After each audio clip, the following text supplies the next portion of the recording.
the Retrievals. Today on Best Podcast, we're covering a gripping and emotional true crime story, the Retrievals.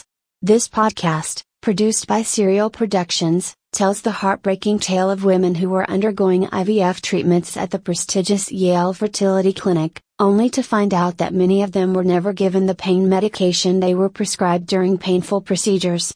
The Retrievals is a deeply investigative podcast that uncovers the negligence and malpractice that led to dozens of women enduring unnecessary suffering.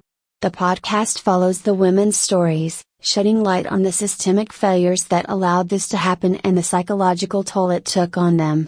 The retrieval of eggs in IVF is already a physically and emotionally taxing process, but for these women, the betrayal of the medical system added another layer of trauma. What makes the Retrievals so powerful is its focus on the human impact of medical malpractice.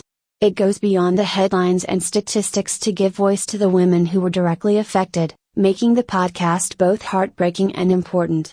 If you're a fan of investigative storytelling that uncovers deep injustices, The Retrievals is a must-listen.